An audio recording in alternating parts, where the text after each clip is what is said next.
सुस्वागतम दोस्तों, फिर एक बार आप सभी का स्वागत है मेरी हिंदी पाठशाला इस यूट्यूब चैनल में।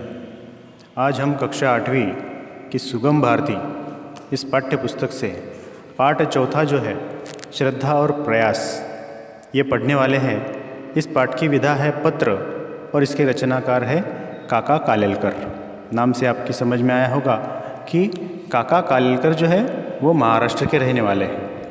तो पाठ की शुरुआत करें इससे पहले मैं आप सभी से एक गुजारिश करता हूँ कि अभी तक अगर आपने मेरी हिंदी पाठशाला यूट्यूब चैनल को सब्सक्राइब नहीं किया है तो कर लीजिए, ताकि आने वाले सारे वीडियोस आपको देखने को मिल सके, क्योंकि पूरा पाठ्यक्रम हम इस यूट्यूब चैनल पर पढ़ाने वाले हैं। तो पाठ की हम शुरुआत करते हैं परिचय से। आपका जन्म हुआ 1885 साता महाराष्ट्र में और मृत्यु हुई 1981 में नई दिल्ली में। आप मराठी भाषी होकर हिंदी की सेवा भी कर चुके हैं। आपने देश विदेश में अपनी यात्राओं के बड़े रोचक संस्मरण लिखे हुए हैं। संस्मरण ये विधा है लेखन की, तो संस्मरण भी आपने लिखी है। संस्मरण का मतलब होता है यादें। गांधी जी के विचारों का प्रचार प्रसार करने का कार्य भी आपने किया है। 1964 में भारत सरकार द्वारा आपको पद्म विभूषण इस उपाधि से अलंकृत किया गया था। आपकी जो प्रमुख कृतियाँ हैं उसमें महात्मा गांधी का स्वदेशी धर्म, राष्ट्रीय शिक्षा का आदर्श जो कि हिंदी में है, स्मरण यात्रा, लोकमाता ये जो मराठी में है, हिमालयनो प्रवास, जीवनानो आनंद ये गुजराती में उन्होंने लिखा हुआ है। तो दोस्तों, श्रद्धा और प्रयास इस पाठ में क्या है? काका कालेलकर ने महात्मा गांधी जी के जो विचार है, चिंतन के बारे में, सिद्धांत निष्ठा, उनका वर्णन यहाँ पर किया हुआ है। और काका कालेलकर जी का ये मानना है कि श्रद्धा, बुद्धि, समझ, अनुभव, सत्यनिष्ठा आदि गुण जो है वो इंसान को सफल बनाते हैं, उसका जीवन सफल करते हैं। तो ये गुण हमारे अंदर होने चाहिए। उसमें बुद्धि, श्रद्धा, समझ, सत्यपरायणता, अनुभव ये सारे होने चाहिए। तो उन्होंने जो पत्र लिखा है उस पत्र को हम पढ़ते हैं। तो शुरुआत करेंगे पत्र को। चिरंजीव, प्यारी पुत्री शांति। तारीख है वहाँ पर 21/12/67 का पत्र मिला। जो शांति ने पत्र लिखा हुआ था, पत्र मिला काका कालेलकर को। इसमें भी अपना कोई विचार, अनुभव या निर्णय नहीं है। एक ही विषय का उल्लेख है, जो कुछ भी हम करें समझ बूझ कर करें, यही नसीहत अच्छी है। तो एक नसीहत जो उनको मिली है उसमें से क्या है कि जो हम करें सोच समझ कर करें। पूरे पत्र में उन्होंने यही बताया है कि आपके अंदर क्या गुण होने चाहिए। पूज्य बापूजी भी कहते थे कि मनुष्य का जीवन कर्ममय तो होना चाहिए, किंतु साथ साथ विचार भी हो। सिर्फ कर्म करते रहो ऐसा नहीं, तो कर्म करते करते आपके पास अच्छे विचार भी होने चाहिए। ये गांधी जी कहते थे। गांधी जी के अनुयायी है काका कालेलकर जी, तो इसीलिए उनके विचारों का बहुत बड़ा प्रभाव उनके ऊपर है। बापूजी के जर्मन जो दोस्त कैलेनबेक बापूजी से कहते थे, गांधी जी के दोस्त थे जो कि जू थे, उनका नाम कैलेनबेक था। तो कहते थे बापूजी से, आपके हर एक काम के पीछे स्पष्ट विचार, चिंतन और सिद्धांत निष्ठा होती ही है। तो गांधी जी को सिर्फ भारत में मानने वाले लोग हैं ऐसे नहीं, पूरी दुनिया भर में गांधी जी को मानने वाले लोग हैं। क्षण क्षण ऐसी नित्य जागरूकता देखकर हम आश्चर्यचकित होते हैं, ऐसे उनके दोस्त कैलेनबेक ने गांधी जी को कहा था। दूसरा प्रमाण पत्र गांधी जी को पंडित मदन मोहन मालवीय जी की ओर से मिला था। एक प्रमाण ये हुआ। अब दूसरा प्रमाण पंडित मदन मोहन मालवीय जी का है। क्या प्रमाण है?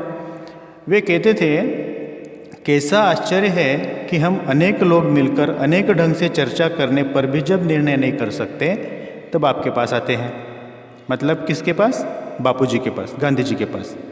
कि कैसा आश्चर्य है कि हम अनेक लोग मिलकर किसी विषय पर चर्चा करते लेकिन निर्णय नहीं कर पाते, और हम आखिर में कहाँ जाते हैं? गांधी जी के पास जाते हैं। आप सबका संतोष हो ऐसा निर्णय देते हैं अथवा रास्ता सुझाते हैं। तो गांधी जी तुरंत ही कोई ऐसा निर्णय देते थे जिससे कि सबका संतोष हो, सबको समाधान मिले या कोई रास्ता निकल जाए। ये तो ठीक, लेकिन कितनी जल्दी तुरंत निर्णय देते हैं। बड़ा कौतुक होता है, बड़ा आदर सम्मान गांधी जी के प्रति बढ़ता है कि कितनी जल्दी गांधी जी जो है वो किसी समस्या का हल निकाल देते थे। आगे काका कालेलकर जी ने कहा, पूज्य बापूजी के मुँह से ही ये बातें सुनी थी आपने काका कालेलकर जी ने। पूज्य बापूजी सिद्धांत निष्ठ तो थे और उनके सिद्धांत उनको अंध नहीं बनाते थे।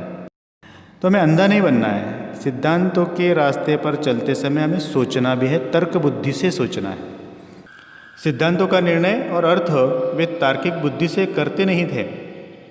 इसलिए मैं कहता था गांधी जी कभी भी तर्कांध नहीं थे, सिर्फ तर्क लगा कर नहीं, अंदाज़ा लगा कर नहीं, उसके पीछे कोई ठोस कारण या वजह होनी चाहिए। तुम्हारे पत्र हमेशा प्रश्नार्थक होते हैं, लेकिन तुम्हारे प्रश्न सुंदर ढंग से रखे जाते हैं। उन्होंने अपनी पुत्री से ये कहा हुआ है कि तुम बहुत प्रश्न पूछती हो, लेकिन अच्छी बात है, सुंदर ढंग से वो पूछे हुए होते हैं, मुझे अच्छा लगता है। प्रश्न के आसपास का वायुमंडल उपस्थित करके ही प्रश्न को सजीव किया जा सकता है कि उस प्रश्न के पीछे क्या पार्श्वभूमि है, इसके कारण वो प्रश्न जो है प्रश्न का सौंदर्य बढ़ता है। इसीलिए प्रश्न की चर्चा करने में आनंद आता है और विचार विस्तार से लिखने की इच्छा भी होती है। तो आपके जो प्रश्न हैं शांति के, वो काफ़ी सुंदर होते हैं और उनके ऊपर विचार लिखने में मज़ा आता है, ऐसा काका कालेलकर ने लिखा हुआ है। श्रद्धा, बुद्धि, समझ, अनुभव, कल्पना, अभ्युपगम आदि सब बातें जो हैं वो अपनी अपनी दृष्टि पेश करती है। तो श्रद्धा तो आपको पता है, श्रद्धा, बुद्धि, समझ, अनुभव, कल्पना और अभ्युपगम। अभ्युपगम का मतलब क्या होता है? अंगीकार करना, स्वीकार करना, उसके पास तक जाना। तो ये सारी बातें जो है वो अपने अपनी दृष्टि पेश करती कि आप किस प्रकार के व्यक्ति हैं, आपके जीवन में कौन सी बातों को महत्व है। ये सारे गुण जो है वो आपका व्यक्तित्व क्या है वो बताने का काम करते हैं। जीवन दृष्टि जो है आपकी, उसको प्रधानता देने का काम ये सभी गुण करते हैं। सभी का अपना अपना सामंजस्य होता है। जीवन ही एक ऐसा सर्वमंगलकारी तत्व है जिसमें सब शुभ दृष्टियों का अभयदान है। जीवन में सभी जो मंगलकारी, सभी अच्छे, जिससे सबका हित हो, ऐसे शुभ दृष्टियों का अभयदान जीवन में होता है। सामंजस्य और समन्वय ही जीवन का सच्चा व्याकरण है। मतलब सामंजस्य हमारे अंदर होना चाहिए और समन्वय होना, समन्वय की भावना हमारे अंदर होनी चाहिए। ऐसा काका कालेलकर जी शांति से कहते हैं। उन्नत जीवन के लिए, मतलब प्रगत जीवन के लिए, अगर आपको जीवन में कुछ प्रगति करनी है, उन्नति करनी है, विकास करना है, तो मनुष्य को बुद्धि के आगे जाना है, इसमें शक नहीं। तो बुद्धि होनी चाहिए, ज़रूरी है, बिल्कुल सही है। लेकिन आगे जाने के लिए उसे पासपोर्ट तो बुद्धि से ही लेना चाहिए। तो बुद्धि का पासपोर्ट आवश्यक है। अगर आपको अपना विकास करना है, अपनी प्रगति करनी है, उन्नति करनी है, तो आपके पास बुद्धि तो होनी चाहिए। बुद्धि ने जिस रास्ते को हीन, गलत और त्याज्य बताया, त्याज्य का मतलब क्या होता है? त्यागना, कि ये रास्ता अच्छा नहीं है, इसको छोड़ दो। ये छोड़ने की भावना जो है, त्याज्य जो है, ये बुद्धि जो कहती है कि ये गलत है, ये हीन है, ये अच्छा नहीं है, ये त्यागने के लायक है, तो उसको त्याग दो, उस रास्ते को तुरंत छोड़ देना चाहिए।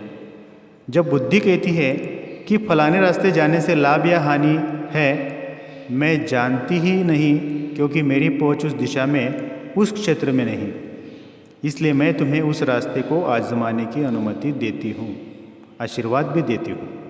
मतलब बुद्धि हमें यह कहती है कि जिस रास्ते पर तुम जा रहे हो, उस रास्ते पर जाने के बाद तुम्हारा अहित होगा, हानि होगी।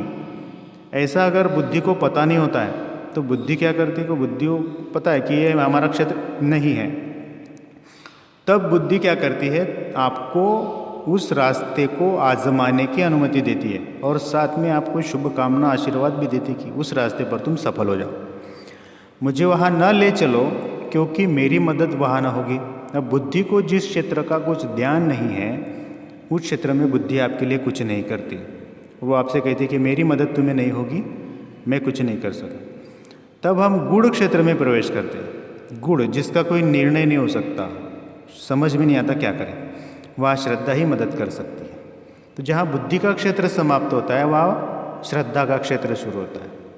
जहाँ बुद्धि की क्षमता समाप्त होती है वहाँ शुरुआत होती है श्रद्धा से। श्रद्धा रखनी चाहिए।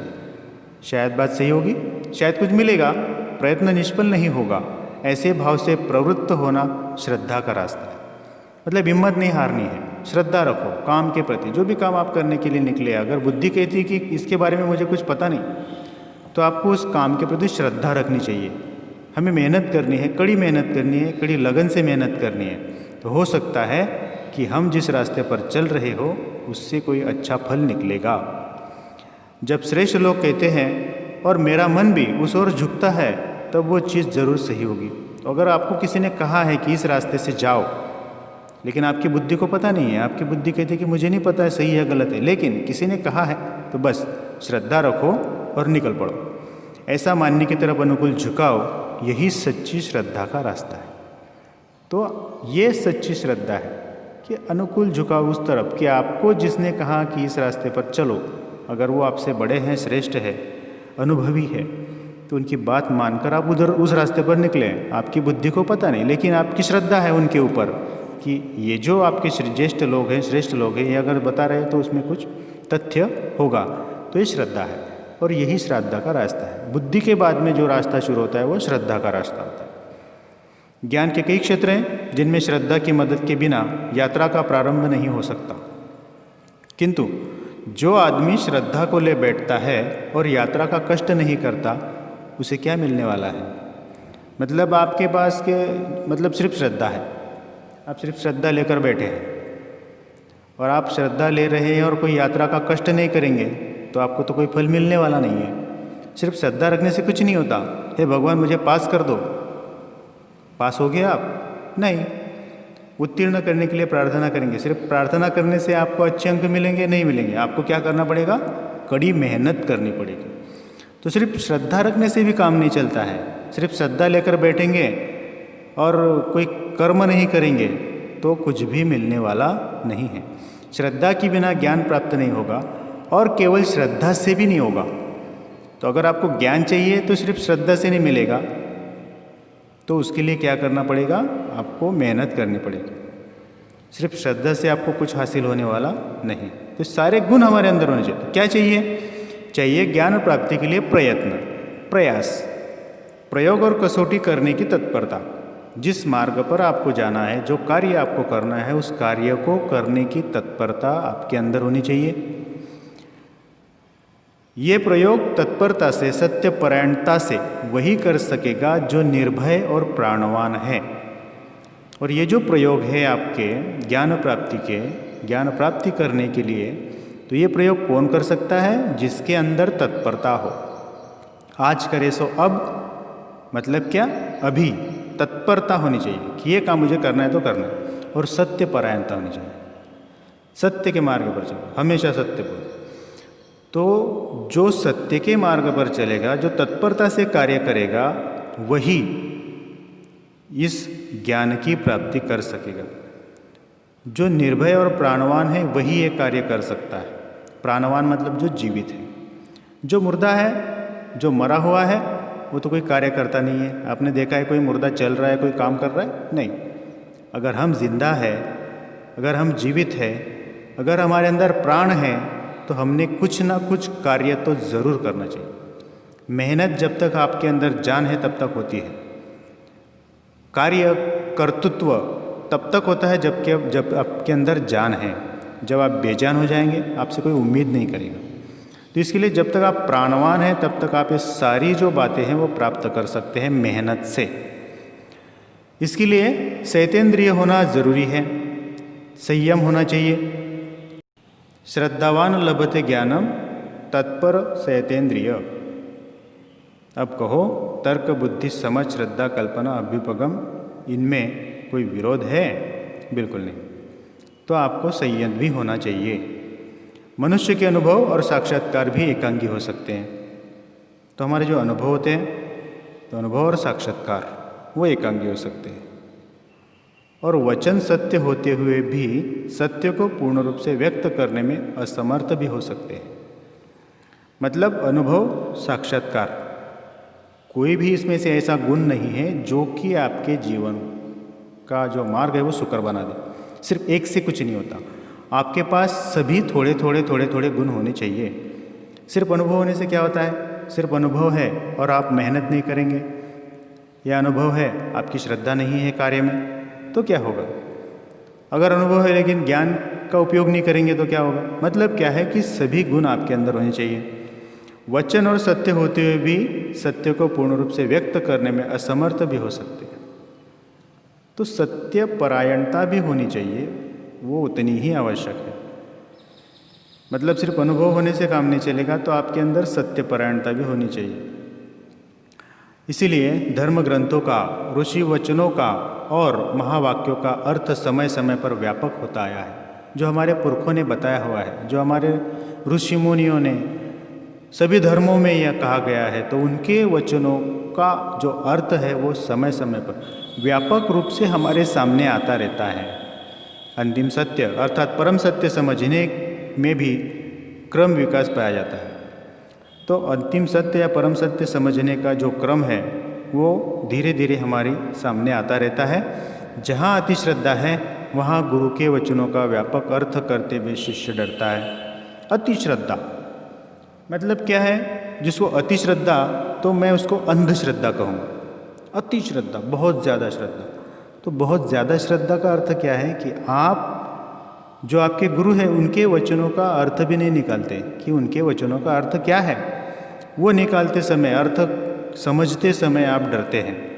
कभी कभी गुरु लोग शिष्यों की ओर से अति श्रद्धा की ही अपेक्षा रखते हैं। आजकल क्या है कि जो कथित गुरु होते हैं वो गुरु क्या करते हैं? शिष्यों से बहुत ज़्यादा अपेक्षा करते, अति श्रद्धा की अपेक्षा करते हैं। मेरी आरती करो, मेरी पूजा करो। मैं किसी के ऊपर व्यंग नहीं कर रहा हूँ, मैं सिर्फ आपको उदाहरण बोल रहा हूँ कि मेरी आरती करो, मेरी पूजा करो। ऐसे आजकल के जो कथित गुरु है वो अपेक्षा रखते हैं। बहुत सारे लोग जो है वो गुरु की जो वाणी है उसी को सब सच मानते हैं, सत्य मानते हैं, अपनी बुद्धि का प्रयोग नहीं करते हैं, अति श्रद्धा रखते हैं, अति भक्ति करते हैं। तो ये भी उचित नहीं है, ऐसा काका कालेलकर का कहना है। ऐसे लोगों ने ही सिद्धांत चलाया है, श्रद्धा रखो तो बेड़ा पार, उद्धार हो जाएगा। मुझे लगता है कि ये गलत है। काका कालेलकर का कहना है कि जो अति श्रद्धा रखने वाले लोग हैं या ऐसे गुरु हैं जो अति श्रद्धा रखने की अपेक्षा करते हैं अपने भक्तों से या अपने शिष्यों से, तो ये जो सिद्धांत है ये गलत सिद्धांत है। मतलब क्या कि अगर आप अपने गुरु पर भरोसा करेंगे, श्रद्धा रखेंगे, तो आपका बेड़ा पार हो जाएगा, आपका उद्धार हो जाएगा। ऐसा नहीं होता, ऐसा कुछ भी नहीं होता है। सिर्फ गुरु पर भरोसा करके कुछ भी नहीं होता है। आपको कर्म करना पड़ता है, आपको मेहनत करनी पड़ती है, लगन से मेहनत करनी पड़ती है, तभी आपका उद्धार हो सकता है। ऐसे बैठे बैठे आप श्रद्धा करेंगे, भक्ति करेंगे तो आपका काम पूरा नहीं होगा, आप सफल नहीं होंगे। आपको ज्ञान भी होना चाहिए, श्रद्धा भी होनी चाहिए, भक्ति भी होनी चाहिए, अनुभव भी होना चाहिए, सभी गुण आपके अंदर होने चाहिए। किसी एक को पकड़ कर बैठेंगे तो आपकी जीवन नैया पार नहीं होगी। इसमें अलम बुद्धि आती है जो प्रगति के लिए मारक है। तो क्या है कि जब आप ऐसी बातों पर अति विश्वास करते हैं तो ये आपके प्रगति के लिए बाधा निर्माण कर सकते हैं। सत्यनिष्ठा, आत्मनिष्ठा और अनुभव मूलक जीवन निष्ठा, यही मुख्य बात है। सत्य हो, सत्य होना चाहिए हमारे वर्तन में, आत्मनिष्ठा होनी चाहिए, अपने आप पर भरोसा करो, अपने आप में विश्वास रखो, और अनुभव मूलक जीवन निष्ठा, और अपने अनुभव के आधार पर जो जीवन हम जी रहे हैं उसके प्रति जो निष्ठा है, ये अगर रखा जाए तो ये मुख्य बातें हैं। बाकी जो बातें हैं, अति श्रद्धा रखना या हमारे गुरु ही सब कुछ करेंगे, वही हमारा उद्धार करेंगे, तो ये सब जो है ये उचित नहीं है। ऐसा काका कालेलकर कहते हैं, अपनी पुत्री को समझाते हैं। आखिर में वो कहते हैं, काका के सप्रेम सुभाषिष, अपनी पुत्री को सुभाषिष देते हुए आप पत्र का समारोप करते हैं। मुझे लगता है कि ये पत्र आपकी भी समझ में आया होगा। धन्यवाद।